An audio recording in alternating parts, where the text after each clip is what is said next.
So a brand that has skyrocketed in popularity over the past decade is, of course, Labo. It's a French brand and I own tons of their fragrances. As a matter of fact, I used to make what seemed like weekly trips into Manhattan to see them at their Elizabeth Street location. In today's video, I'm going to be going over my 10 favorites for the colder weather, so make sure to stay tuned.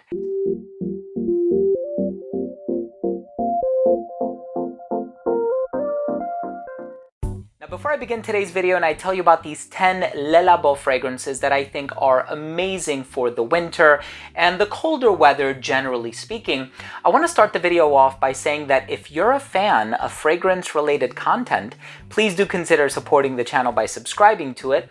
Hit the bell icon so you could be notified whenever I do upload future videos to the channel, and I upload on a daily basis. And of course, give this video a thumbs up if you took something of value from today's episode.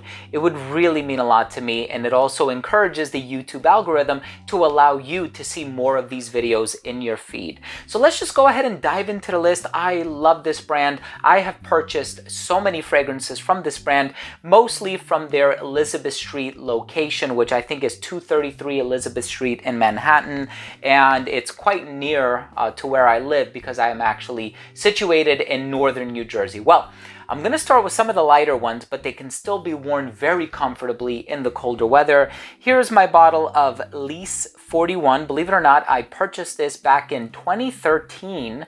So this fragrance is almost 10 years old, and it's lily. It's a beautiful lily, very natural, almost indolic. So it kind of has like this animalic quality about it.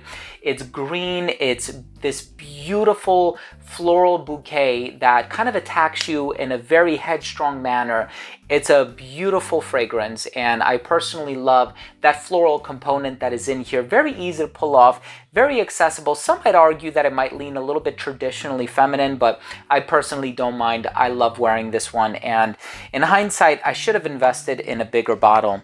The next one I want to talk about is actually a beautiful fragrance. This one is Jasmine 17.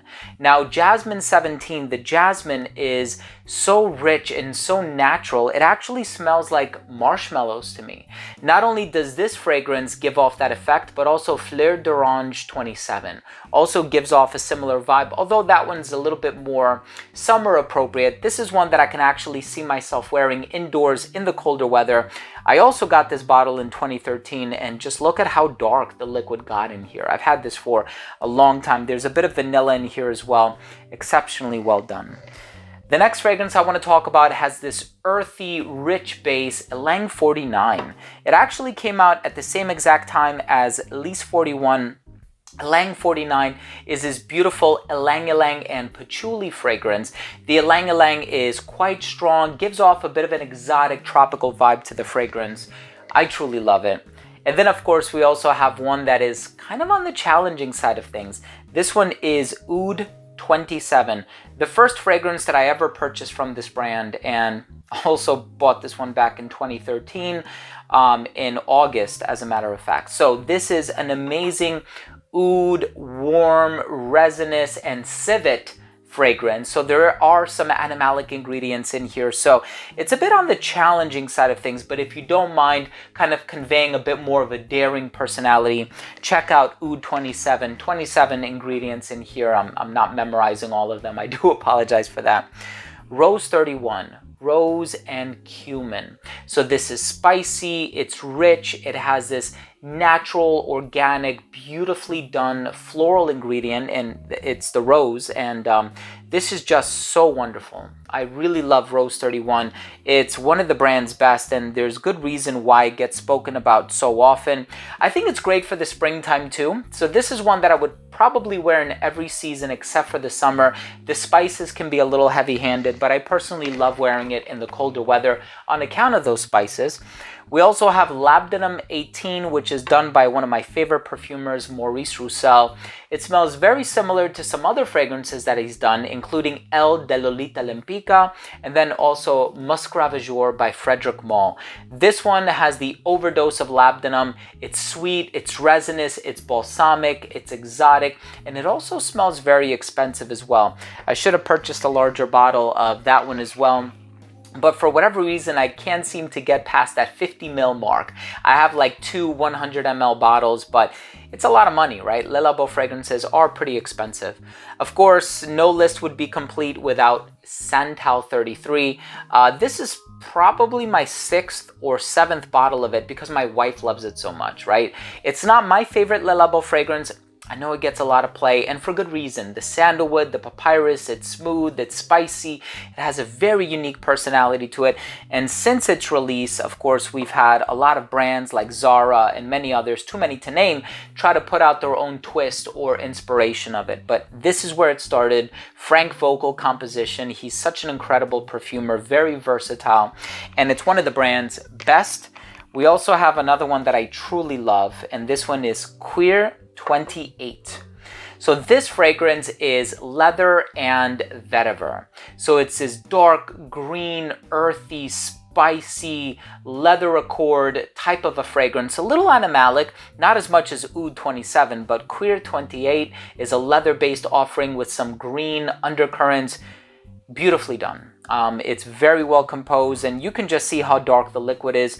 I've had my bottle for many, many years, and of course it's aged quite nicely. I'm gonna have to wear it one day this week because I really, really miss wearing it. We have my second favorite for the colder weather, and actually this could have been number 1 now that I think about it. It's Poivre 23. So Poivre 23, the pepper, the warmth, the benzoin, the amber accord that's in the dry down. It is so expensive, luxurious, and sophisticated. And I think the pepper that is in here definitely and directly contributes to that vibe. Such a wonderful cold weather monster performer. I mean, this one will give you 12 plus hours, especially, you know, my bottle, like I said, the dark liquid, it's aged quite well. There's also a touch of vanilla. So there is a bit of sweetness in the dry down, but a lot of rich ambery and balsamic ingredients as well. And that leaves us with my number 1 favorite fragrance for the colder weather. And listen, this is not one that I can easily recommend to people because it is a bit on the daring side of things. I love Vetiver 46 and I love Benjoin 19 and I love a lot of the other offerings like Bergamot 22, although that one's a bit for the hotter weather. But this fragrance is so incredible for the colder weather. It is the second fragrance that I ever purchased from this brand, and I remember spraying it on the inside of my left forearm after I made my initial purchase, and all I kept smelling was this fragrance. And I told myself, I gotta come back for it, I gotta come back for it, I gotta come back for it.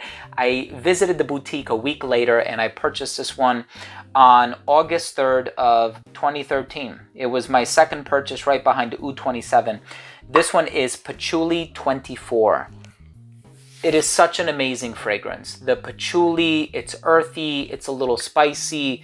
There's benzoin, there's labdanum, a touch of vanilla. Of course, there are 24 ingredients in there. Birch tar is one of them, and birch tar comes across smelling rather smoky. So it's a very strong, smoky, earthy, dark, almost incensey composition composed by Annick Minardo, who is the mastermind behind fragrances like Hypnotic Poison by Christian Dior and many, many others, too many to name at this moment, but she is an amazing perfumer and I love this fragrance so much, and every time I smell it, it just reminds me how amazing it is.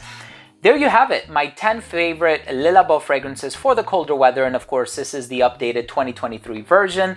Of course I'll probably do another list like this with their green tea offering and a bunch of others for the hotter weather, but let me know. Leave a comment down below. What are your favorite Le Labo fragrances for the colder weather? Or just generally speaking, what are your favorite fragrances from the brand? Always love the interaction, and I will try to reply to as many comments as possible. Also, if you enjoyed this video, please do consider supporting the channel by subscribing to it, hit the bell, and give this video a thumbs up. Please don't forget, it would mean a lot to me and it's absolutely free. Love you all. Thanks for watching. We'll see you tomorrow. Bye.